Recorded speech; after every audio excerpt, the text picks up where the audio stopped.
Alright, back for the third video here. We've got the back end is halfway open, the main panel with the speaker jacks inputs on there. That one is still attached to the cabinet, so it's both of the bottom two smaller panels is removed. And we'll get started here. Clean channel.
It pretty much, between this and the semi-open back, it pretty much took everything that happened with the semi-open back and sort of accentuated it a little bit more. There's a little bit less low end, a little bit more sound being distributed back behind the amp, so it's a little less focused in front of the cabinet.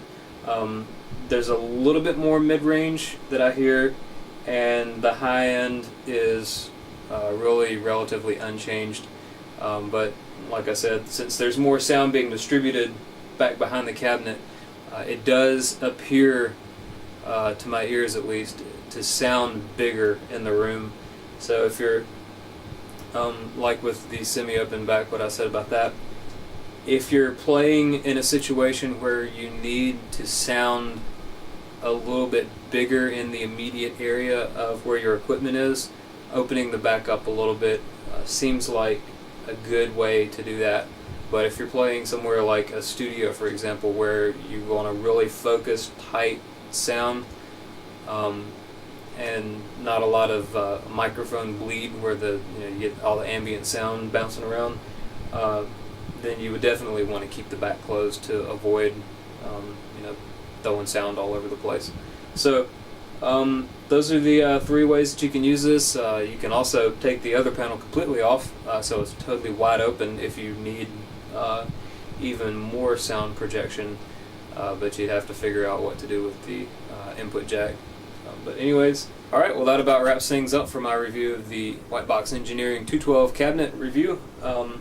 I think it's a great sounding cabinet, and it's got a lot of flexibility in its design, letting you tailor the sound to exactly how you need to use it, whether it's in a recording studio environment or a small stage, large stage, whatever you need it. I think it's got a lot of different options for a lot of different players and styles. So I highly recommend you guys go and check out the website, which we'll put the link up to in my video description. And I think the 212 cabinet with a pair of vintage 30s is going to be going for around $400. So it's a very good price tag on what I consider to be a very well built and sturdy 212 cabinet. With the vintage 30s in there, it weighs around 70 pounds, so it's not a lightweight, not a flimsy designed cabinet by any means. So I hope you guys enjoyed it. I'll be doing a lot more video reviews of other things while using this cabinet. It's probably going to be getting a lot of use out of my work here in the studio.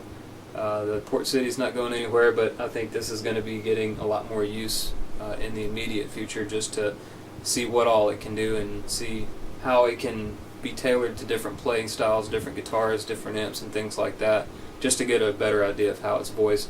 So far, I really enjoy it, and I'll be looking forward to taking it on stage to see what it can really do. So, that being said, go take a look at them, and I'll see you guys later. Till next time.